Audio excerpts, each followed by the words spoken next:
بسم اللہ الرحمن الرحیم۔ آپ یوٹیوب چینل دیکھ رہے ہیں اور میں علی احمد بھٹی ہوں۔ اس ولاگ میں ہم سنیں گے وہ کون سے ایسے کام ہیں جس کی وجہ سے لازمی ہو گیا تھا عالمی قوتوں کو کہ پاکستان کے کپتان، پاکستان کے خان، پاکستان کی پہچان جناب عمران احمد خان نیازی کو حکومت سے الگ کر دیا جائے۔ تو انہوں نے پاکستان کے غداروں کے ساتھ مل کر کپتان کی حکومت پر شب خون مارا اور کپتان کی گورنمنٹ کو ختم کر دیا۔ اور اس کے بعد اب تک جو ملک کے حالات ہیں اور جن حالات سے عوام دو چار ہے، یقیناً یہ اب کوئی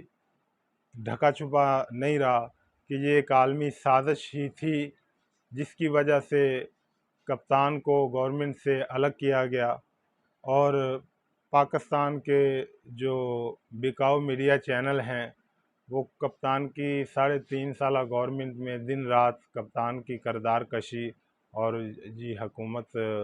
ناکام ہو گئی ہے اور حکومت نے مہنگائی بلڈ اپ کی ہے، تو یقیناً یہ ان کے 3-4 ماہ میں یہ سب چیزیں کھل کر سامنے آ گئی ہیں کہ کون کپتان عوام کے لیے کیا کر رہا تھا اور عالمی سطح پر پاکستان کے لیے کیا کر رہا تھا۔ تو یہ اب عوام الحمدللہ یہ سب جان چکی ہیں۔ تو ہم سنیں گے کپتان کے وہ کام جس کی وجہ سے کپتان کو ضروری ہو گیا تھا عالمی طاقتوں کے لیے کہ اسے حکومت سے ہٹا دیا جائے، اور اندرونی جو مفاد پرست سیاستدان ہیں ان کے لیے بھی یہ ضروری ہو گیا تھا کہ انہیں پتہ تھا کہ اگر ہم کپتان کو نہیں ہٹاتے تو کپتان جو اقدامات کر رہا ہے اس سے ہمارا راستہ آئندہ ہمیشہ کے لیے بند ہو جائے گا۔ عمران خان نے اپنے 3 سالہ عہد میں 50 اہم کارنامے سر انجام دیے۔ نمبر 1، انڈیا کو کہا منہ توڑ جواب دوں گا۔ اگلے دن انڈیا کے 2 جہاز گرا دیے اور پائلٹ کو گرفتار کر کے دنیا کے سامنے جرأت کا مظاہرہ کیا۔ اس نے کہا کہ میں ڈرون اٹیک نہیں ہونے دوں گا۔ اس کے دور میں کوئی ڈرون اٹیک نہیں ہوا، جبکہ اس سے قبل مشرف کے دور سے لے کر زرداری اور نواز شریف کے دور تک پاکستان میں 400 ڈرون اٹیک ہوئے اور ہزاروں پاکستانی اس میں شہید ہوئے، اور ایک مدرسے پر جو ڈرون اٹیک کیا گیا اس میں 60 حفاظ قرآن شہید کر دیے گئے۔ تو یہ وہ کام ہے کہ کیسے ممکن تھا ان طاقتوں کے لیے کہ وہ کپتان کو حکومت میں رہنے دیتے۔ اس کے بعد پاکستان مسلم لیگ نون اور پی پی کے مہنگے رینٹل منصوبوں کی بجائے 10 بڑے ڈیمز کی تعمیر شروع کی۔ یہ وہ کام ہے جو کسی صورت بھی ان عالمی طاقتوں کو جو پاکستان کی مخالف ہیں اور ان اندرونی غدار جو ان سے فنڈ لے کر ڈیموں کے خلاف ہرزہ سرائی کرتے ہیں، یہ کسی صورت بھی انہیں منظور نہیں تھا کہ کپتان گورنمنٹ میں رہے۔ نمبر 4، ایکسپورٹ کو فقط 3 سالوں میں $21 بلین سے بڑھا کر $38 بلین کر دیا گیا۔ تو یہ وہ کام ہے کہ وہ طاقتیں جو پاکستان کو غلام بنا کر رکھنا چاہتی ہیں وہ کبھی نہیں چاہتی کہ پاکستان کی ایکسپورٹ اوپر کو جائے، پاکستان ترقی کرے، بلکہ وہ اسے اپنا بھکاری اور غلام بنا کر رکھنا چاہتی ہے کہ جیسے ہماری امپورٹر حکومت نے کہا جی ہم تو بھکاری ہیں، ہم تو غلام ہیں۔ اس کے بعد مودی کو دنیا کے سامنے ہٹلر کے طور پر پیش کیا، ہٹلر کے جانشین کے طور پر پیش کیا، کلبھوشن کو دنیا میں دہشت گردی کی علامت کے طور پر پیش کیا۔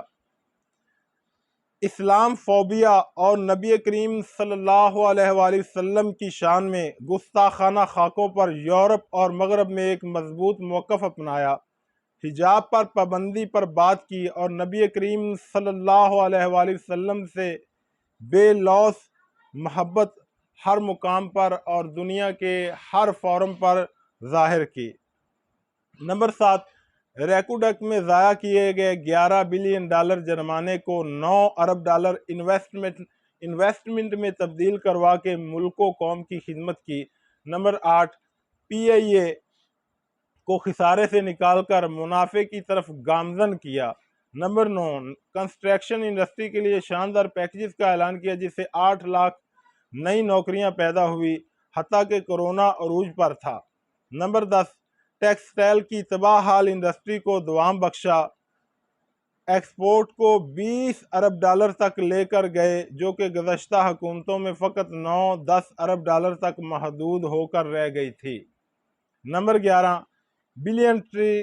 سونامی پروجیکٹ لانچ کیا جسے عالمی سطح پر بے پناہ پذیرائی ملی، جس کے تحت 2 بلین درخت لگائے جا چکے ہیں، جس نے عالمی سطح پر کلائمیٹ تبدیلی میں اہم کردار ادا کیا۔ نمبر 12، کئی سالوں بعد کسان دوست پالیسی کی وجہ سے گندم، چاول، کپاس اور گنے کی شاندار فصلیں ملی جو کہ گزشتہ ادوار میں بہت کم ہو چکی تھی۔ نمبر 13، 50 سال بعد 2 نئی نہروں کا منصوبہ لانچ کیا۔ نمبر 14، پاکستان ایئر فورس نے 1983 کے بعد پہلی بار نئے جدید جنگی جہاز خریدے جو کہ JF-10 کی صورت میں اس 23 مارچ کو ہمارے جنگی بیڑے میں شامل ہو چکے ہیں۔ نمبر 15، بینکوں کو انتہائی کم ریٹ پر مڈل کلاس لوگوں کو گھروں کے لیے قرضے دینے پر راضی کیا، جس کے تحت بے شمار لوگوں کو قرضے جاری کیے جا چکے ہیں۔ نمبر 16، ان 3 سالوں میں ملک میں کاروں، موٹر سائیکل اور ٹریکٹر کی ریکارڈ پروڈکشن ہوئی جو کہ بہتر معیشت کے اشارے ہیں۔ نمبر 17، پورے ملک کے ہیلتھ انشورنس کا پروگرام لایا گیا۔ نمبر 18، سردیوں میں ایک خاندان کو سڑک پر سوتے دیکھا تو ملک بھر میں شیلٹر ہومز پناہ گاہ بنا دیے گئے اور کھانے تک مفت مہیا کیے جانے لگے۔ نمبر 19، 70 سالوں میں پہلی بار ایک نصاب تعلیم کو رائج کر کے غریب اور امیر کی تقسیم ختم کر دی۔ نمبر 20، سٹیزن پورٹل سے عام شہری کو وزیر اعظم تک براہ راست رسائی دی جس سے اب تک 45 لاکھ لوگوں کے مسائل بر وقت حل ہوئے۔ نمبر 21، ٹرمپ کو ٹویٹر پر انتہائی سخت جواب دیا اور اس کے بعد اسی ٹرمپ کے اسٹیٹ مہمان کے طور پر امریکہ کا دورہ کیا۔ نمبر 22، تاریخ میں پہلی بار امریکہ کے شہر میں بڑا جلسہ کیا جس میں 1 لاکھ کے قریب پاکستانیوں نے شرکت کی۔ نمبر 23، امریکہ افغانستان کی جنگ کا بہترین انداز میں خاتمہ کیا کہ یوں کہہ لے کہ ایک گملہ تک نہیں ٹوٹا اور امریکہ اور افغانستان کی جنگ کا خاتمہ ہوا، نہ پاکستان میں نقصان ہوا اور نہ ہی پاکستان میں نقصان ہوا اور نہ ہی امریکہ میں کسی قسم کا جانی نقصان ہوا۔ اور جو گورنمنٹ افغانستان میں امپورٹڈ گورنمنٹ، وہ بھی ایک امپورٹڈ گورنمنٹ تھی، لانچ کی ہوئی تھی عالمی طاقتوں کی، انہوں نے ہتھیار ڈالے اور پرامن طور پر افغانستان کے حقداروں کے حوالے کر دیا۔ نمبر 24، تاریخ میں پہلی بار اوورسیز پاکستانیوں کو براہ راست پاکستانی بینکوں تک رسائی دے کر $3 بلین کی انویسٹمنٹ روشن ڈیجیٹل اکاؤنٹ کے ذریعے پاکستان لایا۔ نمبر 25، غیر ملکی زر مبادلہ کو $19 بلین سے بڑھا کر $31 بلین تک لے گیا۔ نمبر 26، ملکی خود مختاری کا سودا ہرگز نہ کیا اور عالمی طاقتوں کو ابسولوٹلی نوٹ کہا، جہاں ہمارے سابقہ حکمران فقط ایک فون کال پر لیٹ جایا کرتے تھے۔ نمبر 27، کورونا لاک ڈاؤن کو عالمی وبا کے باوجود بہترین انداز میں ہینڈل کیا۔ WHO نے دنیا سے کہا کہ پاکستان سے سیکھو۔ نمبر 28، روس کا تاریخی دورہ کیا اور حالت جنگ میں روسی صدر کے ساتھ 3 گھنٹے کی طویل ملاقات کر کے ملک کے لیے عالمی دنیا سے 40% سستے تیل اور 20% سستی گندم اور بے شمار ملکی ترقی اور فلاح کے ضامن ڈیلز کی جو کہ عالمی قوتوں کو گوارا نہ ہوئی، اور ضروری ہو گیا کہ ایسے لیڈر کو پاکستان سے چلتا کیا جائے، پاکستانی گورنمنٹ سے نکالا جائے جو کہ پاکستانی عوام کے مفاد کے کام کر رہا ہے۔ نمبر 29، بچوں کی ذہنی نشو و نما کو بہتر کرنے میں کردار ادا کیا، پاکستان میں سیاحت کے فروغ کے لیے مختلف کام کیے، ڈسکور پاکستان چینل بنایا، سکردو انٹرنیشنل ایئرپورٹ کا قیام ان میں سے ایک ہے۔ نمبر 31، خطے میں اس وقت پاکستان میں سب سے کم بے روزگاری تھی جبکہ کپتان کی گورنمنٹ تھی۔ اس وقت جو ہے مہنگائی کی شرح 12% تھی اور اس وقت مہنگائی کی ریکارڈ شرح 45% پر ہے، اور غریب تو غریب مڈل کلاس طبقہ پس کر رہ گیا ہے۔ نمبر 32، پی ٹی وی کو ایچ ڈی میں تبدیل کیا۔ نمبر 33، صحافیوں اور چینل کی خرید و فروخت میں بالکل ملوث نہ ہوا، جس کی وجہ سے تمام میڈیا عالمی قوتوں اور پاکستان مخالف لوگوں کے ہاتھوں میں کھیلتے ہوئے دن رات عمران خان اور پی ٹی آئی گورنمنٹ کی کردار کشی میں مصروف رہا۔ نمبر 34، آئی ٹی سیکٹر نے 100% ترقی کی، جس کی ایکسپورٹ کا حجم $2 بلین تک پہنچایا، 5 لاکھ نئے روزگار کے مواقع پیدا کیے۔ 36، 3.5 سال میں 1.5 لاکھ نئی کمپنیاں رجسٹرڈ ہوئی، جو کہ گزشتہ حکومتوں کے مقابلوں میں 10 گنا زیادہ ہے۔ نمبر 37، القادر یونیورسٹی اور رحمت للعالمین صلی اللہ علیہ وآلہ وسلم اتھارٹی کا قیام عمل میں لایا گیا، جو کہ اس امپورٹڈ حکومت نے آتے ہی رحمت للعالمین صلی اللہ علیہ وآلہ وسلم اتھارٹی کو ختم کر دیا۔ نمبر 38، 3.5 سالوں میں عورتوں کے اوپر ہونے والے پرتشدد واقعات کو منطقی انجام تک پہنچایا اور نور مقدم کیس، سیالکوٹ موٹر وے کیس اور E11 ویڈیو کیس تمام ملزمان کو سزائے موت ہوئی۔ نمبر 39، ایران، چین، روس، سعودی عرب کے ساتھ برابری کی سطح پر مثالی تعلقات قائم کیے۔ نمبر 40، نہ صرف وزیر اعظم ہاؤس میں نہیں رہا بلکہ کسی دوسرے گھر کو بھی وزیر اعظم ہاؤس کا درجہ نہیں دیا، جبکہ یہ امپورٹڈ سرکار نے آتے ہی امپورٹڈ وزیر اعظم شہباز شریف نے اپنے کئی گھروں کو وزیر اعظم ہاؤس کا درجہ دے رکھا ہے، یہ پاکستانی عوام اچھی طرح جانتی ہے۔ اس کے علاوہ کسی ملک کا پرتعیش دورہ نہیں کیا، اور اب آپ دیکھ رہے ہیں کہ سیلاب کی صورتحال کے باوجود یہ انٹرنیشنل ملکوں کے 25-25 30 رکنی وفد کے ساتھ دورے کر رہے ہیں، اور کسی ملک کا پرتعیش دورہ نہیں کیا، اس کے ساتھ ساتھ چھوٹے طیارے کو ترجیح دی، بلکہ پی آئی اے کی عام فلائٹ میں سفر کیا، اور نہ ہی اپنے ساتھ اپنے خاندان کے سینکڑوں افراد کو لے کر گئے، اور نہ ہی من پسند لوگوں کو، اور نہ ہی جو ہے نا درجنوں اینکروں کو اپنے ساتھ لے کر گئے۔ نمبر 42، گلگت اور کشمیر کے الیکشن جیت کر ثابت کیا کہ تحریک انصاف پورے ملک کی پارٹی ہے،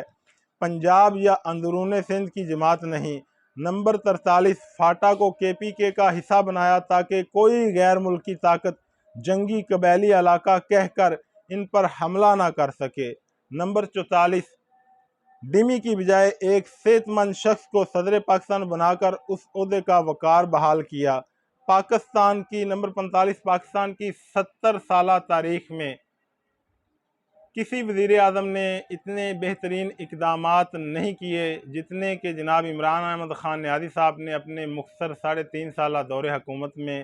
مثالی اور بہترین اقدامات کیے۔ اس کے علاوہ اور بھی کافی اقدامات ہیں، جمع کرے تو سینکڑوں بن سکتے ہیں، لیکن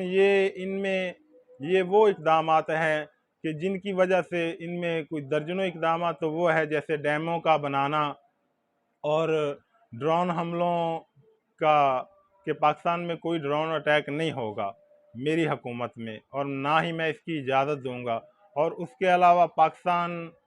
کے اڈے غیر ملکی طاقتوں کو نہ دینا اور ایبسلیوٹلی ناٹ کہنا، اور اس کے بعد امریکہ اور اس کے بعد انڈیا کو منہ توڑ جواب دینا، اور اس کے بعد یہ کہنا کہ ہم کسی کے غلام نہیں بنیں گے بلکہ ہم پوری دنیا سے تعلق رکھیں گے، لیکن برابری کی سطح پر دوستانہ تعلق رکھیں گے، ہم کسی کا حکم نہیں مانیں گے بلکہ ہم وہ کریں گے جو ہمارے ملک کے اور ہمارے ملک کی عوام کے حق میں ہوگا تو یقیناً یہ عالمی طاقتوں کو بالکل برداشت نہیں تھا کہ پاکستان ایک ایسا ملک بنے جو کہ حقیقی معنوں میں آزاد ہو، اور نہ ہی ان اندرونی غلاموں کو جو کہ آتے ہی ان کے زور بازو پر ہیں پاکستان میں، ہم پر حکومت ہی جو ہے نا ان کے ذریعے ہم پر مسلط ہو کر حکومت کرتے ہیں۔ تو آج کے لیے اتنا ہی، انشاءاللہ اگلے ولاگ میں ملیں گے، تب تک کے لیے اللہ حافظ۔